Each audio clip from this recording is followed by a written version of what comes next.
Hello and welcome to PC building part 2. So in part 1 you saw us lay out the parts and what we paid for them, and this part 2 we're going to build it into the PC that you see just there. So first of all, got all the parts out, checked everything was there, nothing missing, all the parts that we need, all the tools. Also used Tom's hardware video, which I'll link in the description, to help put these parts together. First thing I did though, also wrapped the two smaller drives as they would be on show, just to cover up the inside stickers. You can see there, mounted them to the case, and I've just routed all the case cables through the sections in there and mounted the 3 hard drives in the under section there, the 3.5 inch drives. So first of all, I thought the best thing to do is get the power supply in, so I could route all the cables first of all, as I thought there would be limited space to get them in afterwards, and that proved to be the case. So putting in the CPU power, motherboard power, power for all the hard drives, a Molex for the fans, and power for the graphics card. So getting them all in there, and then just trying to keep them nice and neat. We'll slide in the power supply into the bottom. Went for a fan pointing downwards, as there is a dust filter and a vent at the bottom on this case. Getting the power supply then screwed in just there.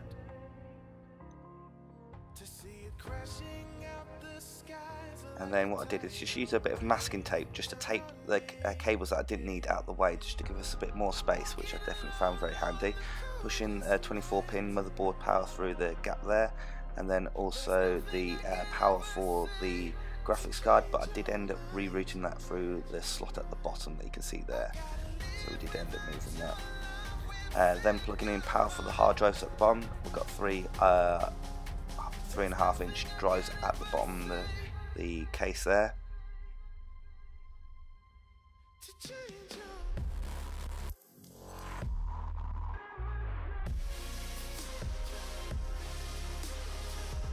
Next, we're taking the power to the 2.5 inch drives, so those are just coming through the side there and into the 2.5 inch drives wrapped in the carbon vinyl.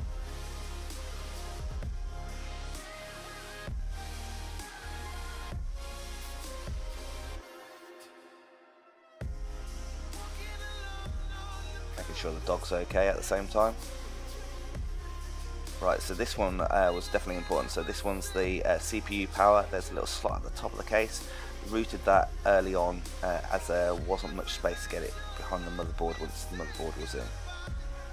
So getting the motherboard ready, so we just needed to take the original mounts off so that we could mount our CPU and CPU cooler.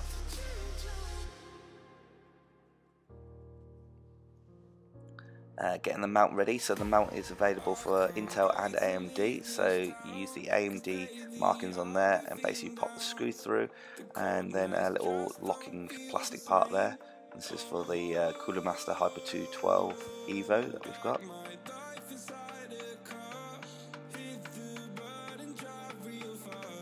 Once that's ready, then we need to put it as a back plate onto the motherboard.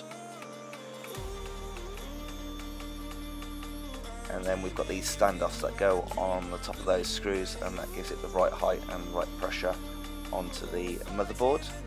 You can see there we're using the motherboard box just to keep the motherboard protected as we do this installation. Right, now to get the coolers ready, they've got these little brackets that go in a certain position for the AMD processor. So we'll just screw those onto each side.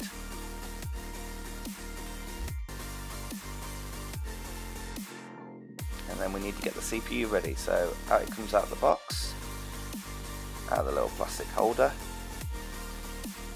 And we went for the Ryzen 5 1600X that I found new but used on eBay.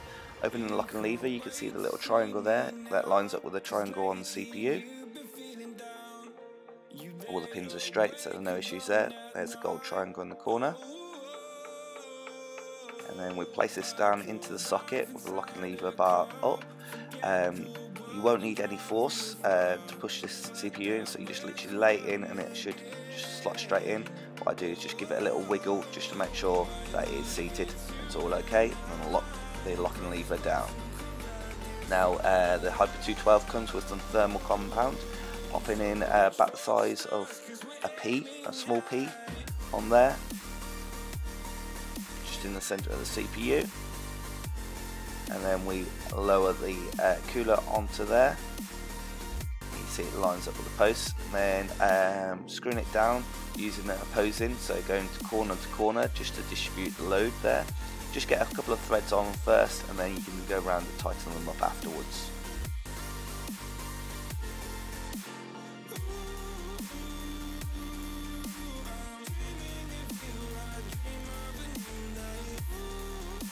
Next we're going to attach the fan. They come with these two little clips, so I found it easier to put one clip on first. They just hook into the little holes on the fan. You can add a second fan onto the Hyper 212 if you want to. And then the second one just comes around and clips onto the actual fin stack. And then we take the plug, and there's a little CPU fan header just right next to it. Clip it in there, a little cable tie just to neaten up the cable as it is longer than we need. And then that can just tuck down. Now next to the RAM, so pop that out. Again, this was used from eBay. We'll slide this in. There's a little lever that you'll see clips in just there. See it again here. And these are two 8 gig sticks for a total of 16 gig of RAM. Just so you line up the notch, push down, and then clip. In it goes. So now getting the case ready for the motherboard, fitting the I/O shield. Just needs a bit of finagling and a little bit pushing, and then that'll pop in just at the back of the case.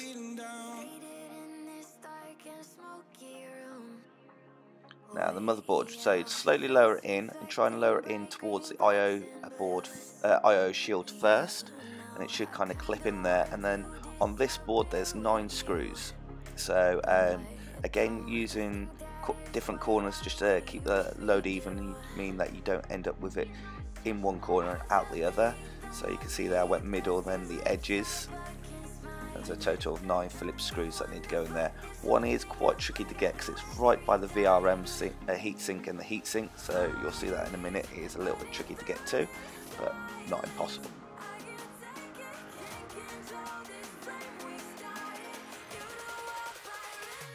Just in there, you can see it's a little bit tricky. Just have to move the cables out of the way and do the best you can. So now we're plugging in the power, so we've got CPU power goes in the top right hand corner, and that was quite tricky, but I'm glad we got it routed beforehand, as it would have been almost impossible once the motherboard was fitted. So definitely think it's better to do the power supply first. Then we've got the 24 pin motherboard power, that going in there just next to the RAM.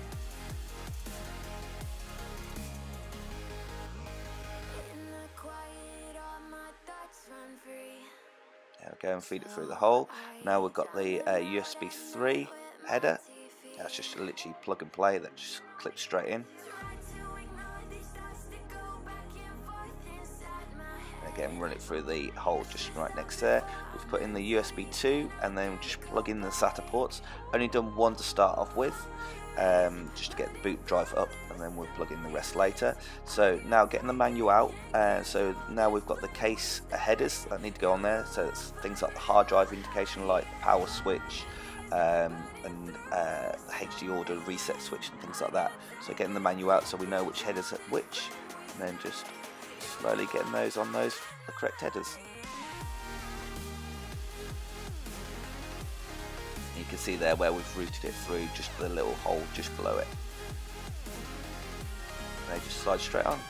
Then we've got the other USB from the front of the case and the HD audio for the headphone jack. Again, got a little hole there that we can just pop them through, and they just slide on the headers. Again, consulting the manual just to double check. Now we're going to take off the plates at the back so we can fit our graphics card. So a couple of screws, and there's like a little protection one here, and then the shields here. We've got some of these tearaway ones, so we're just going to have to tear away those sections just there so we can get into it. There we go, and we're just going to open the lever on the locking slot on the PCI Express, and push in the graphics card. And 2 screws in the end. And that should secure the graphics card. And then replace that blanking plate there with another screw, and then we can put the protection plate back on, and that'll be the graphics card all nicely fitted up just there. So far through this bit I've just been using masking tape just to hold cables in the right place. You can see we've decided to change the routing of the graphics card power supply, as it was a little bit kinky, I would say. So we go in through the bottom and then plugging in the graphics card power supply, and then the supplemental power on the other side for our R9 290.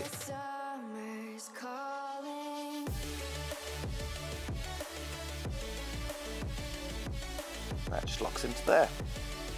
Now Molex, that's what's powering our case fans.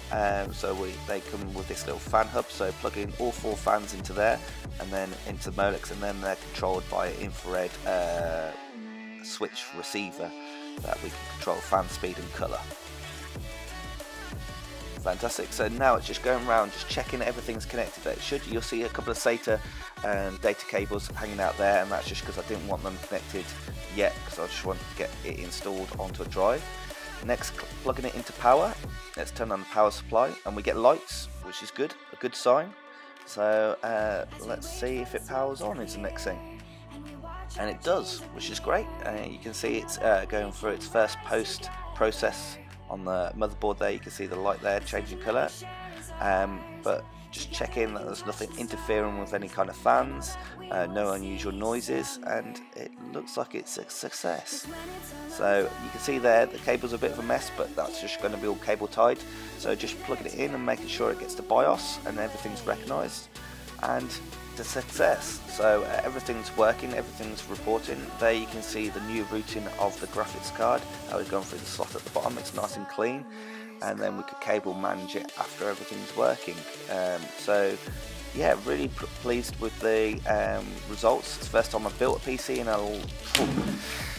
20 plus years. So now it's all working, we've got Windows installed. We can finally do the final bit, which is mounting the toughened glass, and of course peeling off that cellophane that protects the toughened glass. So just putting in the thumb screws. This case did come with 1 thumb screw missing, but never mind, let's just put it in the bottom corner. Peel it all off, and we can start thinking about doing some gaming. Just peeling off the one on the front as well. Nice feeling doing this part. There you go, our system is complete, all working. We'll have some benchmarks figures coming up in part 3, but really pleased, really enjoying some of the PC gaming. If you want to see more, just like, subscribe, and there will be more content very soon.